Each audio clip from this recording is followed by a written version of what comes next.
Hello everybody, we are going to learn the unit 6 under biomedical waste management. This speaks about transportation, treatment and disposal of healthcare waste. So we have seen in previous units what is a biomedical waste and what is biomedical waste management. Under the management we have seen different steps which includes the collection or segregation and then storage and transportation and treatment. So in the previous unit, like unit 5, we have seen in detail explanation related to the collection, segregation and storage of waste. And in this unit, we are going to see transportation and treatment and disposal of healthcare waste.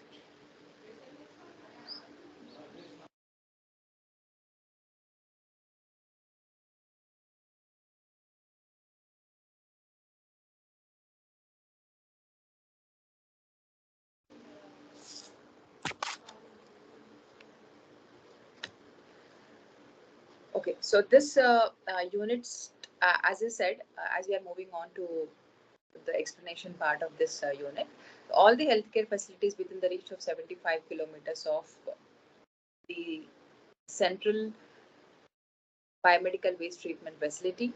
So we have a central area where we have within the city, not within the hospital. So we should make sure that the actual central biomedical waste treatment facility should be within the 75 kilometers from a hospital.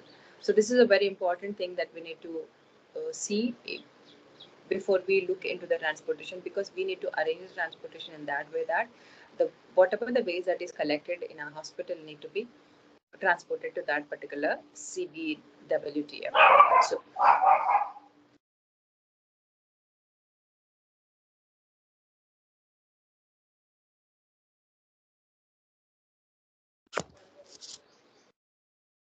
So this all the healthcare facilities, as I said, should make sure that every hospital, every clinic, what does it mean by healthcare facilities? Anything that we are dealing the treatment, diagnosis, or any research. So we have seen in the introduction part also the clinical research centers also, because they are producing the waste anyhow. Uh, so they all also should make sure that 75 kilometers from the CBWTF need to be arranged in that way. So biomedical waste is treated on the hospital premises in PHCs and rural government hospitals. So there is a division also, like does it apply to all the hospitals? Then there is a division, it is given that PHC, the primary health centers, are the rural government hospitals, the smallest hospitals which they have with the 50 bedded or 25 bedded hospitals. So they are located in isolated areas where away from the city, or else the service of treatment disposal is provided to the outsourced agency authorized by the government.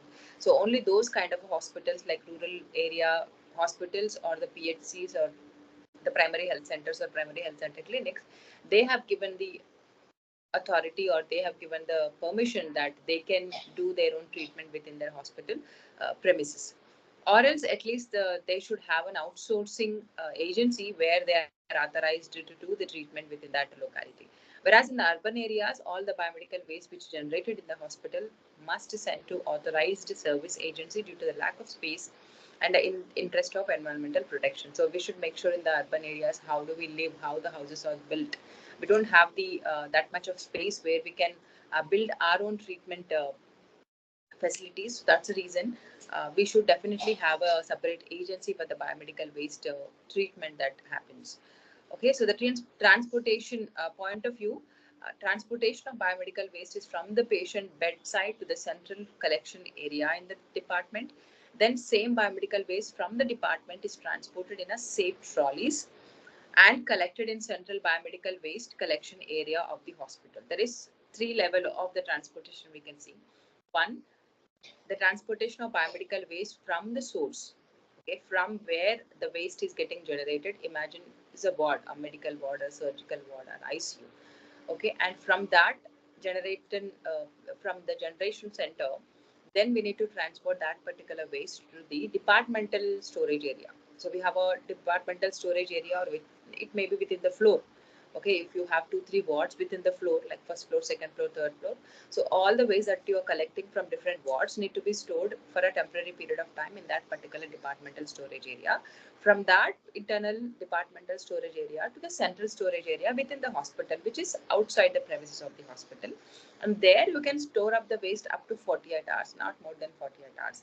And before the 48 hours only, you should make an arrangement to transport from that central storage area within the hospital to the outside agency treatment area. Okay, from here, the biomedical waste is transported to the common biomedical waste collection and treatment facility within the city. Okay, and coming to the transportation of healthcare waste from the hospital to the outsource agency, it is done. It is done in the secured way in order to avoid any contamination or spillage. We should make sure that even if you're even while you're transporting the waste from different area, there are some particular steps to be followed, as well as we need to see that the leakage should be avoided so that it will not cause any other harm to the healthcare workers or the waste handlers or the people who are involved into that particular treatment of the biomedical waste. So we need to follow the appropriate treatment of healthcare waste is the most important aspect of the entire process of the handling and disposal of biomedical waste or the healthcare waste. Treating the healthcare waste with an appropriate method as per the setting standards or rules helps in safeguard the well-being of the environment and the society. It is very important that we need to follow the guidelines and we need to follow the proper, appropriate and prompt treatment which is applicable to the particular waste, so that we are avoiding the harms or we are avoiding the consequences of the risks, consequences or the risk related to the biomedical waste to the healthcare workers, to the environment, as well as to the society. Here you can see the steps of transportation. Before we see the steps of transportation, as per the biomedical waste rules 2016, the treatment and disposal of biomedical waste generated from the healthcare facility must be carried out in a the particular rules that are given under the Schedule 1. Okay? So that we need to follow, and we will see the transportation of biomedical waste to authorized collection and treatment and disposal area. So as you can see, the central collection and storage within the hospital premises. Then second step we need to follow is packaging and labeling. It is very, very important. Previous slide. So as we look into the steps of transportation, first thing is central collection and storage within the hospital premises. How do we do? Then we will see one by one with an explanation. Second one is packaging and labeling. Third one is time of collection. Fourth is handling of waste during the treatment and transportation vehicle. Fifth one, and sixth one is documentation and the regulations that we need to do in the websites. We will see one by one. Let the slide be like that only. We will see one by one with the in detail explanation. It is there in your the material, the study material, page number 82. The biomedical, first thing, that is central collection and storage within the hospital. So here the biomedical waste to be transported outside of the hospital for its treatment and disposal. So why we are actually sending or why we are actually transporting the waste to the outside? Because we don't have the facility as we have studied earlier.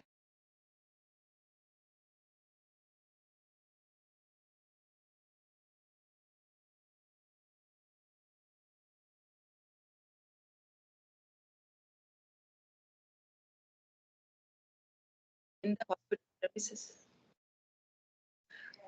So what is the central collection and storage within the hospital premises? So we will see the biomedical waste which is collected centrally within the hospital premises is stored, secured, structures with the segregation or compartments.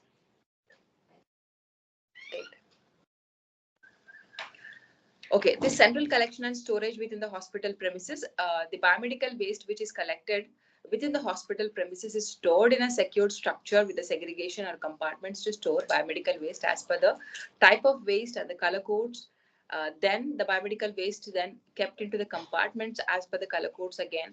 Then area must be secured from any pilferage.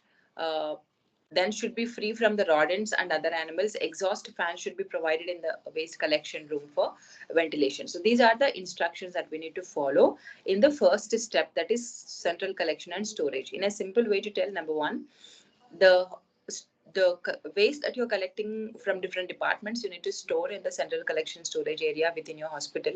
And while you're storing also, segregation is very, very important. So we have learned previously only every waste that need to be segregated according to the color codes. When you're storing also, you should use the same color code dustbins and same color code compartments, and see that the compartment or the storage bin that you're storing should be sealed properly.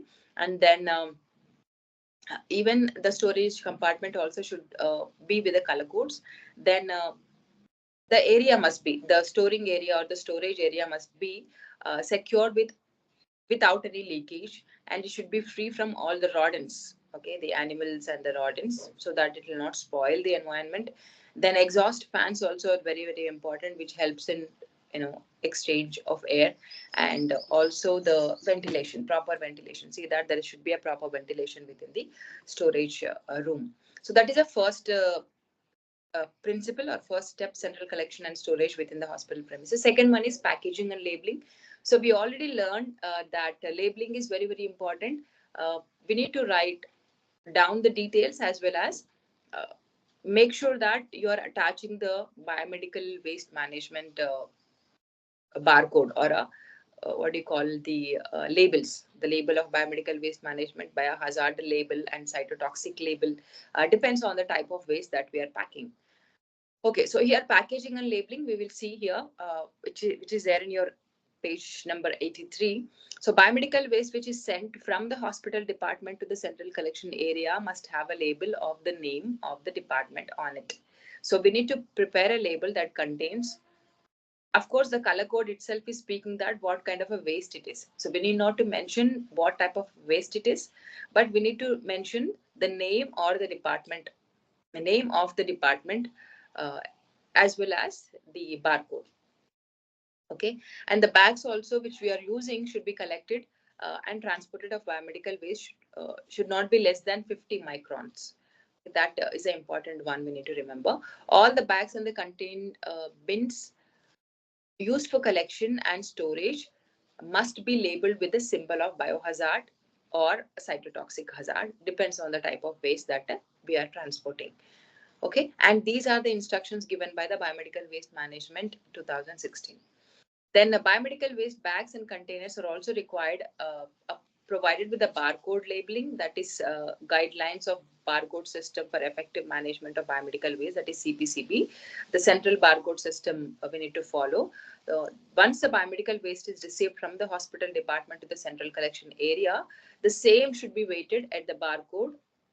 The same should be weighed and a barcode to be generated with the details of health care facility. So it is given in your page number 83 also, the barcode, the QR code or a barcode which is there. You must be having an idea on the barcode, which any material that you're buying from outside, every product has a barcode, a separate barcode to it, as well as a QR code to it. Okay, so these are the things, not only you're placing them while you're transporting, but make sure that once you transported or once you reach the central collection storage area, same thing to be followed over there. There are two types of barcodes are given that as we are learning. Barcode labeling may be of two types given. Number one, barcode or a QR code label, which can be pre-printed directly on the design, the color code bags, containers, which may be procured by healthcare facility through the operator of central biomedical waste treatment facility providing services to them, and through any vendor fulfilling the specifications stipulated under these guidelines. According to the guidelines, we need to follow the barcode which is given according to the type of waste. Then also one type of label which is pasted on the designed color coded bags, which can be procured by healthcare facility either through the operator or through the provider. Okay, vendor, I mean the transportation vendor. So there are two types. What we have learned here: one, the bags are coming along with the barcode, or after securing the waste in it, while you're transporting also, you can make sure that the barcode is placed. These are the two types of barcodes that we can use in the transportation. And the third one is time of collection. Third step is time of collection. So when do actually do the collection? So biomedical waste should be collected on a daily basis for each ward of the hospital as a fixed interval of time. Okay, possibly 8 a.m. in the morning. So most of the hospitals follow like 7 to 8 a.m. in the morning so that they will not disturb the other day-to-day activities which are happening within the hospital. So there should be a secure time, a fixed interval should be followed, and there can be multiple collection from wards during the day. You can do like a twice in a day or a thrice in a day, then morning, afternoon, and the evening according to the shift wise. You can do multiple times, but there should be a fixed time for the collection. And once it is collected, sent to the outsourced vendor within the 48 hours. That we are learning anyhow from the beginning. So once you collected and transported to the departmental, like storage, central storage department within your hospital, then within the 48 hours, see that you are transporting it to the central storage collection area within the city. Okay, that is about the time of collection. Then fourth one is handling of waste during the transport.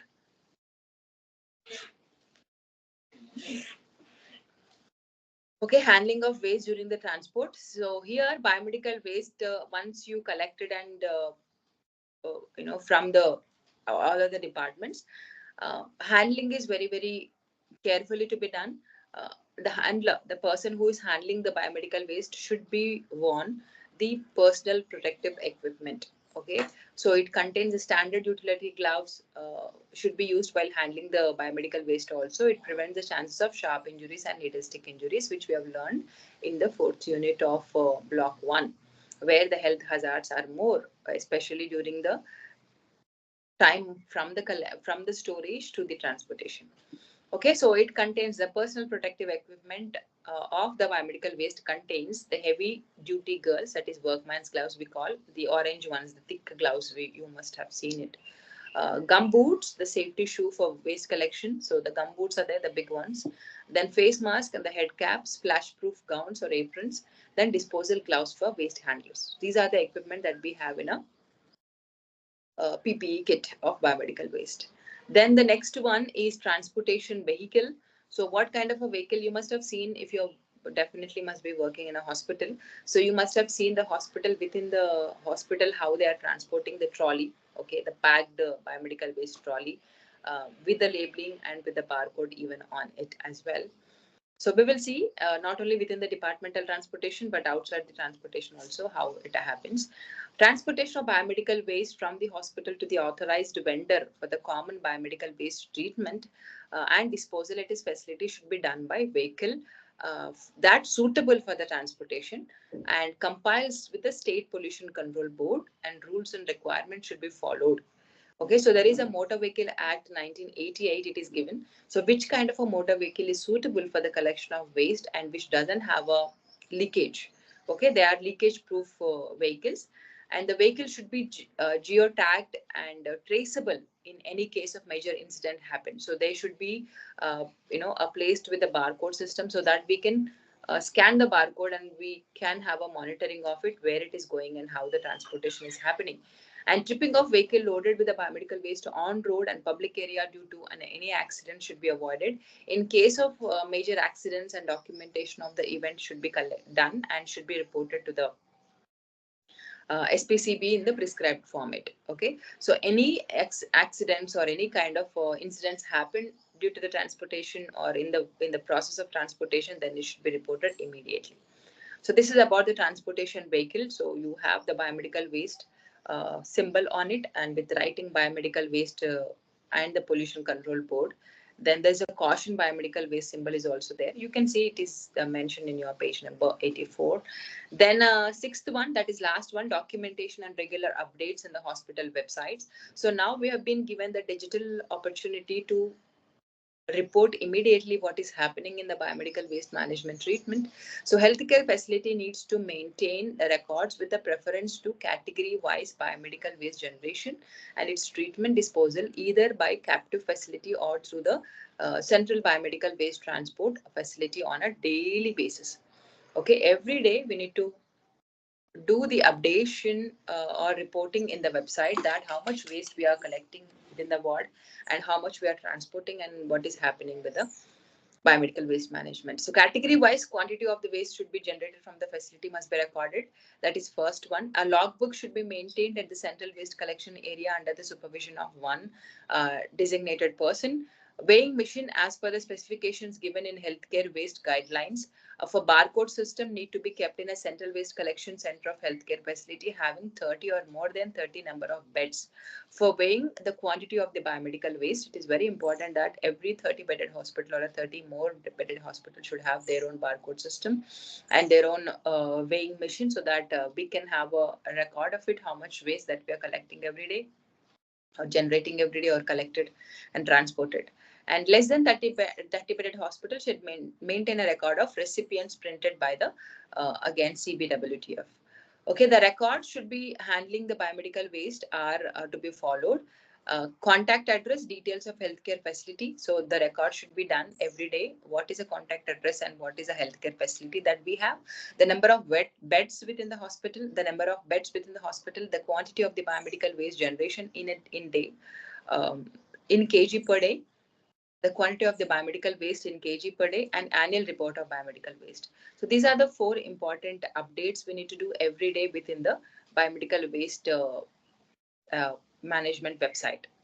Okay, so this is about the steps of transportation. And the next one, next slide. So here we will see types of treatment and disposal. There are many types of treatment that we have studied previously also. If you remember the table that I have shown you, which kind of a waste is undergoing which kind of a treatment. So we have 2 types majorly here, types of treatment and disposal. We have treatment ones where we completely destroy the waste, and second one is disposal, means we just dispose it. We don't do any particular treatment or chemical or mechanical shredding and all. I mean, you can break down under the shredding, but we don't make it, to burn it into the ashes and all. Okay, so here disposal is like you're disposing, treatment is you're actually doing a treatment. So we have different types.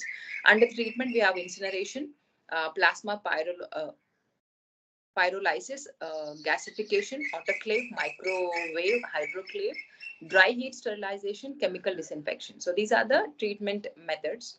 Then we have disposal, deep burial, concentrate pit, and shredding. Okay, so we have studied a few methods in block 1, which includes incineration, autoclave, microwave, hydroclave, if you just recollect them.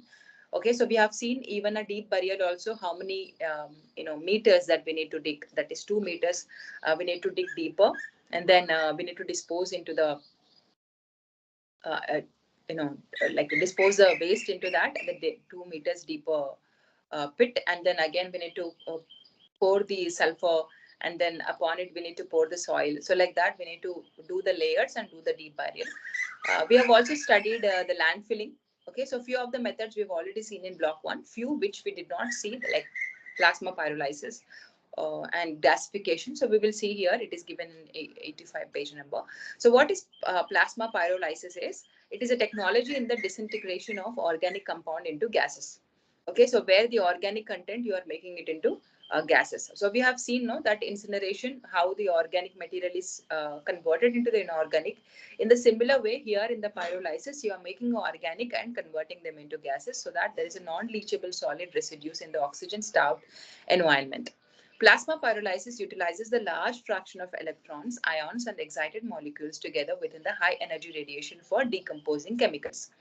It is a non-incineration thermal process that uses extremely high temperature in an oxygen-starved environment to completely dissociate waste into their elemental constituents. It uses heat generated by graphite electrode-based plasma arc system. Okay, so they use the high temperature. In a simple way to tell, they use the high temperature in order to convert that organic material into the gas. It is not an incineration. You don't see the flame. Okay, it's a similar to the microwave, where you are using a high temperature and converting the material. So here is also same, the graphite electrode need to be used in order to produce a lot of heat, and then it is also releases the high energy radiation within the compartment, and it releases the action. That is plasma pyrolysis. Next one is gasification. So here the plasma gasification technology is high temperature decomposition of waste that converts the input of feedstock into valuable combustible gas called synthesis gas. Similarly, gasification is again the similar thing that you are converting into a gas. So plasma gasification technology is again you're using a high temperature decomposition of waste that converts the stock into the synthesis gas. So the reaction takes place inside the reactor shell. We use the cylinder or we use the reactor shell with the high temperature of 3500 to 6500 degrees centigrade. And it is utilizing the thermal energy of the plasma.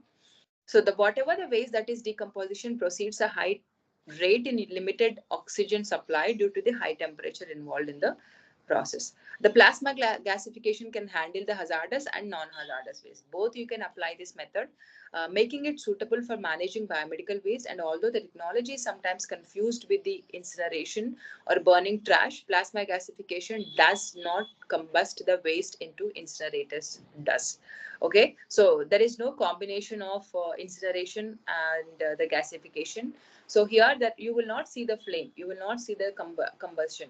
Okay, so instead it converts the organic waste into a gas that still contain its chemical and heat energy, converts the inorganic waste into invert vitrified glass called as slag. So if you want to see that all these methods where they are following, you can see the Singapore is stated as a zero waste country. Okay, they follow all the methods. They take every waste, they convert, they manage the waste into different technology, and where they, if there is a furans and dioxins are released out of the incineration, they do this gasification and plasma pyrolysis, where the gas can be leaked but not into the environment. It will be mixed with the water or with the hydrolyzing technology will be there, so that it can be disposed into the drains. Okay, so that is connected to the drainage system. So like that, there is no toxin is released because of the methods that they are following. And they'll also see that every kind of a waste, like it could be a plastic or it could be a general paper waste and everything. So it is stated as a zero waste country. You can take a small assignment to see what is happening within the country and how are they managing the biomedical waste management within the country. Okay, so here hydroclaving. Hydroclaving is another technology. It is advanced hydroclave technology, provides numerous benefits and advantages compared to the other treatments disposal that we are studying. So here a hybrid design of hydroclave. Okay, so hydroclave, kind of an autoclave. How do we have? Same thing. There's a hydroclave uses a less water and less energy, and there is a conventional autoclave method. Unlike the traditional autoclaves that we have, but it is a conventional method where we use the less energy and we also use the less water. Then which has a cooling down technique and heat up technique also within the hydroclave. Temperature retain minimum of 120 degrees centigrade during 40-minute cycle. Okay, so they also have a steam jacket. Okay, so that should be worn while you're handling. Uh, Hydroclave is a cylinder jacket kind of a thing. Okay, that should be properly used while you're handling the biomedical waste. Um, Actually, this has been built in order to use the shredding method. Okay, so the cylindrical jacket vessel with the shredding method inside, and waste is loaded into the door or the top of the vessel that they have. High temperature steam, as we mentioned, that 121 to 138, 130, 121 to 138 degrees centigrade, and 5 bar steam pressure has to be followed. Okay, then enters the outside jacket to hear up the waste via hot inner surface shredding system fragments and tumbles of the waste. So it is built up in such a way that you have a cylinder and you have a jacket outside. Okay, so once you process out the shredding in the cylinder, then it will enter into the jacket which is outside, so that should be properly used. Um, then the moisture in the waste turns into a steam and pressurize the inner vessel. If there is not enough here moisture or steam is added until the desired pressure is achieved. Then after the treatment, the steam is vented through the condensed while maintaining the heat input and drying the waste. So it is a very good technology of hydroclaving, where you have all. There is a high temperature and steaming cylinder. There is also a moist heat. There is also drying technique. Okay, so once you shred the material, that material enter into the second layer, that is a jacket, where it has a temperature and it liquefies everything. Then the third one is you have a the chamber which the inner vessel you call it as, and where it will convert that into a gas, and that can be ventilated, or it can convert into the water that can be ventilated through the condensation method, maintaining the high temperature input and drying the waste. Then last one, you have a dry heat sterilization. Dry heat sterilization is also using a high temperature to kill the microorganisms and bacterial spores. Okay, then another type of sterilization by heat uses the moist heat. So both are acceptable as well as used to sterilize the different types of equipment. Dry heat sterilization requires a higher temperature and longer exposure times for the heat sterilization. This method is used on the items like that cannot be uh, wet or that cannot have a glassware or oils or a powders or metal instruments. So items should be wrapped in papers. Okay. Then here there are different types of dry heat sterilization, which includes hot air oven, okay, which has the static air heating coils within the bottom. Then incineration, which burns a medical waste that's disposable. Flaming, which involves the exposing objects to direct fire or flame. So these are the three techniques that we have: a hot air oven, incineration, and flaming. And the next one is chemical disinfection. Chemical disinfection technology is a long history for it and a wide range of application that we have. So here under this, generally the crushed hospital waste that are mixed with the chemical disinfectants like sodium hypochlorite, then calcium hypochlorite and chlorine dioxide. So once it is acted as a disinfectant, and any material that you use need to be disinfected in that particular solution for a particular period of time. Then during the disinfection process, organic substances. What happens during the disinfection? Organic substances are decomposed and infection organisms are killed or inactivated. So we all know simple techniques that you see, any steel or any surgical instrument that you're using, the forceps you take or scissors you take, after usage, you need to put it into the 1% sodium hypochlorite solution. Okay, what it is happening, the disinfection process begins and it will kill the organism. Sometimes it will inactivate the organisms. Okay, so chemical disinfection are featured with a low effective concentration, rapid action but stable performance, broad sterilization spectrum, not only kill the microorganism but also the bacterial spores. Therefore, the sodium hypochlorite, calcium hypochlorite, and chlorine dioxide are generally used because they are non-corrosive. They will not cause any corrosive reaction in your um, items that you are using. Odorless, tasteless, colorless, and inflammable and safe gases or same chemicals, but not easily affected by physical or chemical factors, with a low toxicity and residual hazards of disinfection. Okay, and when the amount of hospital waste is small, and chemical disinfection technology could be considered. Then you have the last one of concentrated pit. Okay, so here the sharp pit, concentrated pit, if required, must be constructed within the hospital premises. It is not a deep burial, not a landfilling. It is between them. It is not the deep burial. It is not the landfilling. The concentrated pit, and these pits can be built or dig within the hospital premises. So here the disposed the sharp material. Waste generated from the facility need to be used in this method. Prior to the disposal in concentrated pit, shafts need to be disinfected. That is very, very important. Okay. Then autoclave, how are we going to disinfect? We can use a chemical concentration method or the autoclaving method. Combination of shredding come autoclaving also can be done. You can either use the autoclave method. Sometimes you can break down all the glasses material, break down in the gas material, so that it is called a shredding method. It will not have any harmful effects on the people. Sometimes you need to do the both autoclaving as well as the shredding. Okay. Then once the pit is filled for 3/4 of the capacity, then you need to do the encapsulation, binding the material like a cement. You need to encapsulate it, like you should cover the layer with a cement. Okay, this is about the concentrated pit. So these are the materials.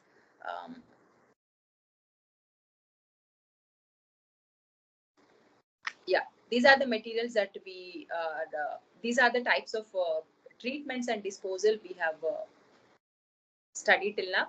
So there is a category of the specific treatment of healthcare waste before disposal. Previously in the PDF we have seen like how a yellow category is given and what type of waste that contains and what treatment and disposal also we have.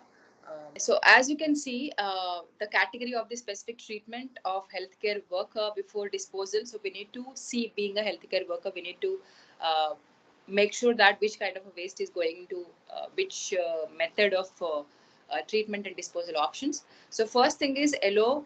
It contains the human anatomical waste. Under the human anatomical waste, human tissues, organs, body parts, fetal tissue, that is fetus below the viability period, that is below the 27 weeks of gestation. Then the type of bag which we are using here is yellow colored non-fluorinated plastic bags. Treatment and disposal options are incineration or plasma pyrolysis or deep burial. Any method we can use. Incineration is burning. Plasma pyrolysis we have seen already. Deep burial we have seen already. Okay. So next one is anatomical waste. Experimental. కొంచెం కిందకి తీసుకోండి. Next one is human. Sorry. Next one is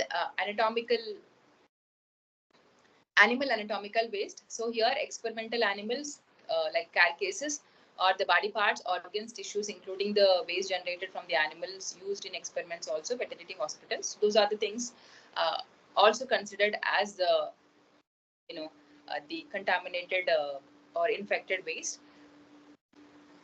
And the same thing is to be followed. The yellow colored non-fluorinated plastic bag should be used, and the method of disposal is incineration or plasma pyrolysis or deep burial. And yellow bin also contains the soiled waste, which are not considered as human body parts or the animal body parts, but the regular material which we are using, like tissue or a plastic cast or cotton scraps, which are containing the blood or the body fluids. Okay, so they also should have the yellow color bags with the color code, with the barcode. Then same methods, incineration. So here the incineration is the same method, plasma pyrolysis or deep burial. In the absence of above facility, autoclave or microwaving or hydroclaving should be followed by shredding, mutilation or combination of sterilization or shredding should be followed. Next one, the D, expired, discarded or medicine. The pharmaceutical waste like antibiotics, cytotoxic drugs, including all items contained with the cytotoxic drugs also should be thrown or disposed into the yellow. Here, yellow colored non-fluorinated plastic bags or the container should be used. Then coming to the treatment disposal.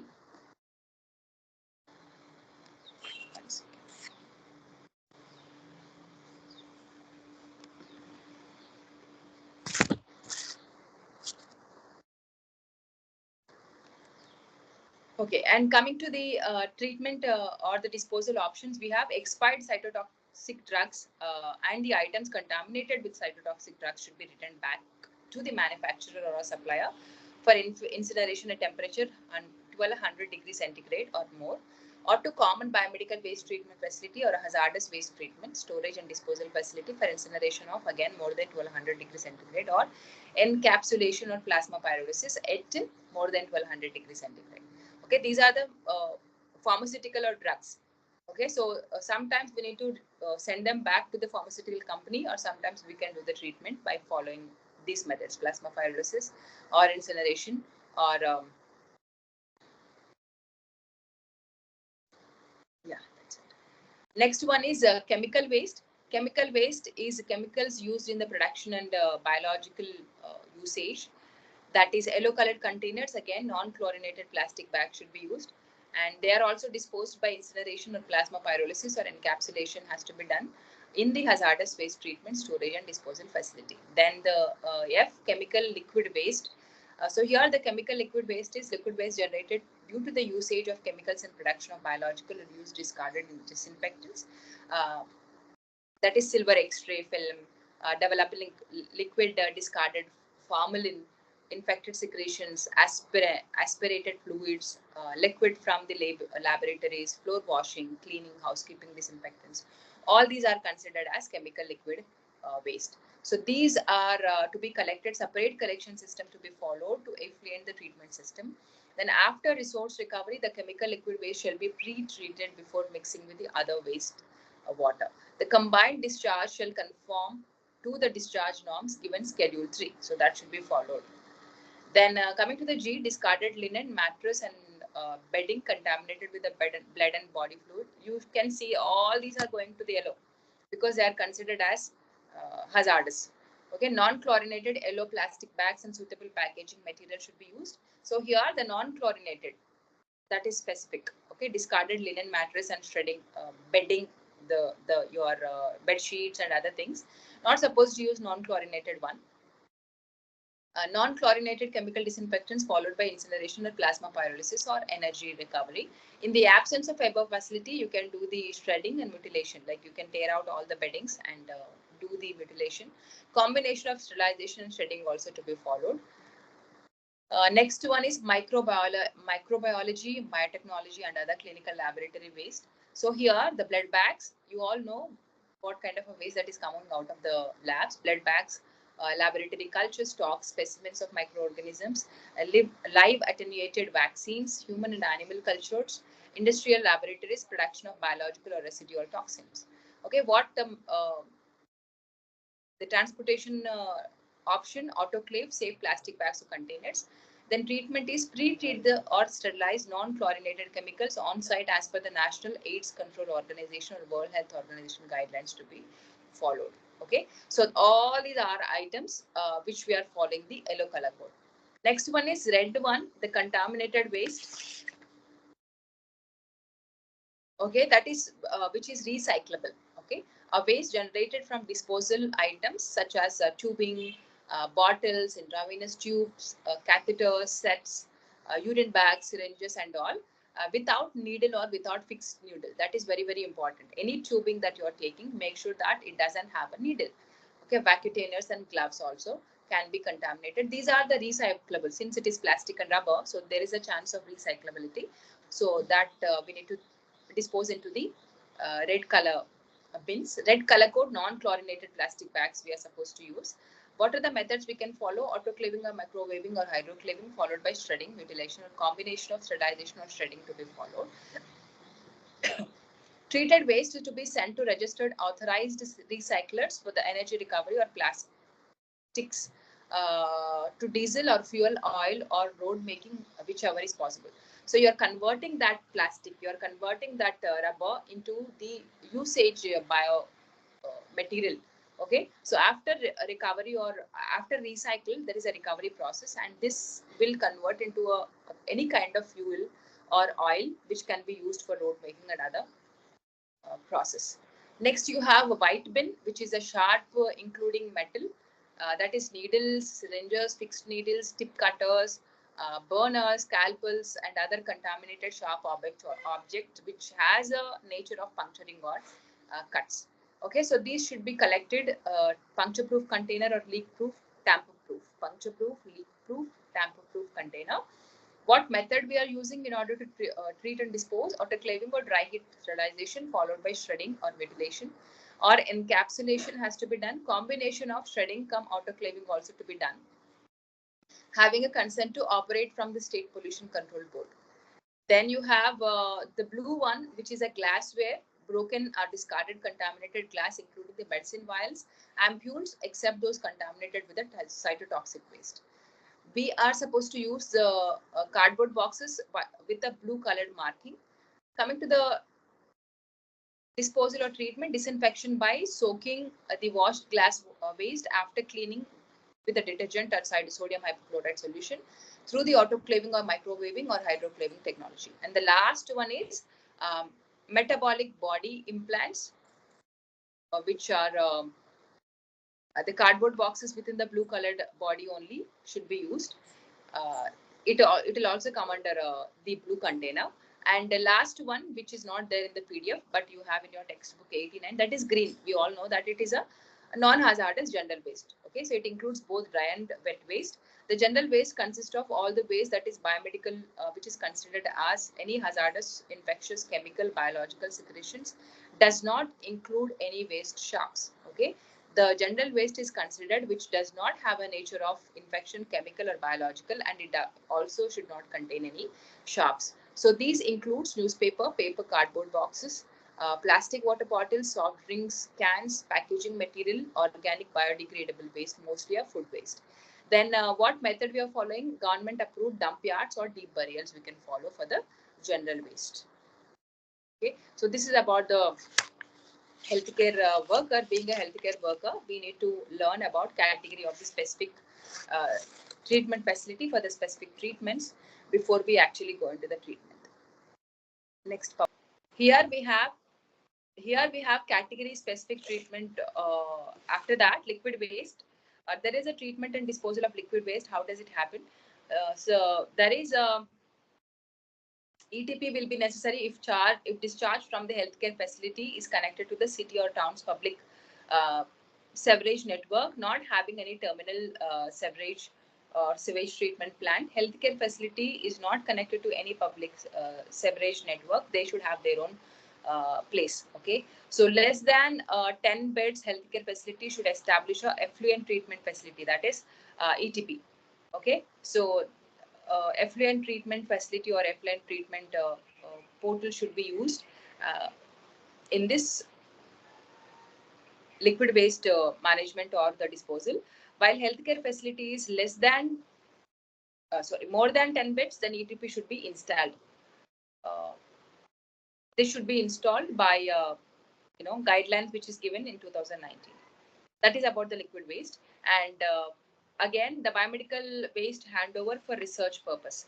So here there is a waste that we have learned about how the treatment is happening, how the disposal, different methods of disposal and treatment we have learned. But what about any waste that we are transporting in order to do a research work? Okay, so here the research purpose is any waste that such as pleural fluid, acetic fluid, HBsAg, uh, positive blood or a negative blood for the research purpose, placenta, authorized vendors only to be collected, which are working under the pharmaceutical industry or a company, which involved in utilization of same for the production of drugs, reagents, chemicals, and markers. Okay, so this is very, very important. So this is about the unit 6, which is about treatment and disposal of biomedical waste. On the whole, coming to the summary, according to the rules given biomedical waste rules in 2016, waste biomedical waste management rules till 2016, the disposal of biomedical waste is generated from the healthcare facility need to be transported from the hospital generation center, that is within the wards, to the central storage system within the hospital and to the central storage system that we have outside the hospital, and that center should be within the 75 kilometers of the distance. Okay, so we have seen stepwise how the central collection and storage hospital premises, packaging and labeling, time of collection, handling of waste during the transportation vehicle and documentation and regular updates in the hospital websites. And we've also seen different type of treatment and disposals, methods of disposal and methods of treatment also under this unit. Okay, thank you.